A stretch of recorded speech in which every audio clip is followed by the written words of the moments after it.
အဲ့တော့ခင်ဗျားတို့အားလုံးလုံခြုံရေးပေးဖို့အတွက်ခင်ဗျားတို့မျှော်နေတယ်ဟောအေးဒါပေမဲ့တော့ခင်ဗျားတို့ကတော့လုံခြုံရေးကိုမျှော်နေတာခင်ဗျားတို့ပေးမဲ့လုံခြုံရေးကဘယ်မှာသွားပေးနေလဲလို့ကျွန်တော်တို့ကမေးရတော့မယ်လုံခြုံရေးတွေအထက်ထက်နဲ့နေပြည်တော်မှာပလီဆောက်ဖို့အတွက်ဦးမင်းအွန်လိုင်းကလုံခြုံရေးနဲ့ခွင့်လွှတ်ထားတာဗျကဲကြားလိုက်တိုင်းပဲအဲ့တော့အဲ့ဒါနဲ့ပတ်သက်ပြီးတော့ကျွန်တော်အဓိကပြောမယ်နော်ဒီအခုလက်ရှိပထမဆုံးပိုင်းနေတယ်ပေါ့နေပြည်တော်ဘောဂတီရီကာကြီးကွင်းနာမှာတဲ့နော်သစ်စိန်ပေရွာထိပ်မှာဗလီဆောက်မှာအတိကြပဲအဲ့ဒီဗလီဆောက်မှာကဧက9ဧကပေါ့အဲ့ဒီမြေကလည်းအဲ့ဒီရွာသားတွေရဲ့စိုက်ပျိုးမြေတွေဖြစ်တယ်အဲ့ဒီဗလီဆောက်မဲ့နေရာကိုလည်းအခုဆိုရှင်လုံခြုံရေးတွေအထက်ထက်နဲ့တည်တည်ချာချာဝယ်ထားတယ်အဲ့တော့ခင်ဗျားတို့ကသာလုံခြုံရေးပေးနိုင်မှာပေးနိုင်ချင်မှာပေးနိုင်လိမ့်မယ်ဒါပေမဲ့ခင်ဗျားတို့ရဲ့ဘဘကြီးပေါ့ကျွန်တော်တို့အားလုံးရဲ့ဘဘကြီးကတော့လုံခြုံရေးကိုဗလီဆောက်မဲ့နေရာမှာသွားပေးထားပါပြီဒါပေမဲ့တော့ဦးမင်းအောင်လိုင်းလုတ်ပုံတွေကလောကုတ်လေးများချော်နေသလားလို့ဖားတာအဲ့လိုမျိုးကျွန်တော်ကပြောတဲ့ခါမှာကျွန်တော်ခင်ဗျားတို့အမျိုးသားရေးတို့မဘာသာတို့နော်အမျိုးသားရေးပါဆိုပြီးတော့အော်နေတဲ့သူတွေကျွန်တော်ဘာပြောလဲဆိုတော့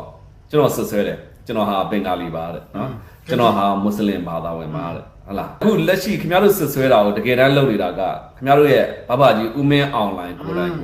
နော်နေပြီးတော့ပြည်မနာမှာကိုးကွယ်စရာဗလီတွေရှိပါတယ်နော်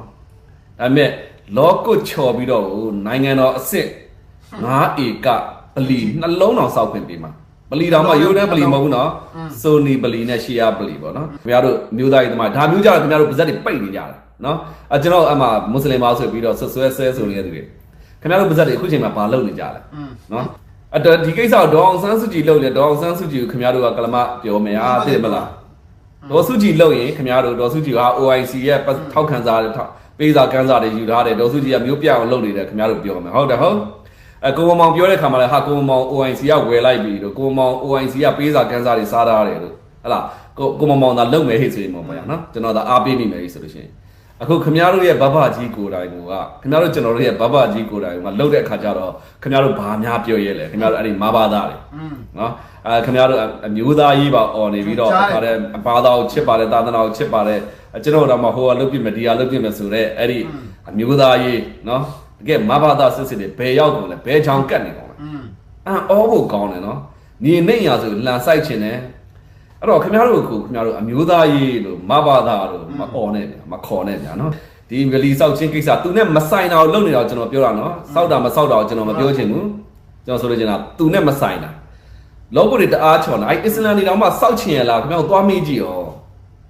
တမင်တကာများမီးမွေးနေတယ်လို့ဖြစ်နေဒါကတမင်တကာမီးမွေးခြင်းဘက်ကကျွန်တော်ကြည့်တာပါဗျာနော်နောက်တစ်ချက်ကိုဆက်ကြည့်တဲ့အခါမှာရုရှားနိုင်ငံတွေခွဲထွက်လာတဲ့ကာဇက်စတန်တို့နော်တာကမင်နစ္စတန်တို့နော်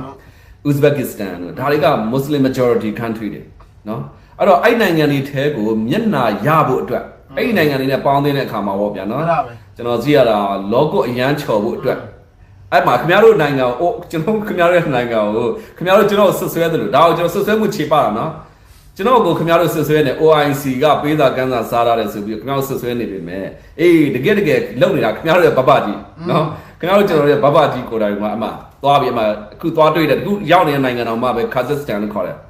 ကာဇက်စတန်ဆိုတာမွတ်စလင်အနိုင်ဆုံးမရှိဘူးဆို80%နီးပါးရှိပါတယ်80%ဆိုရင်တော့ဒါ majority ထက်အောင်များနေပါပြီနော်အဲ့တော့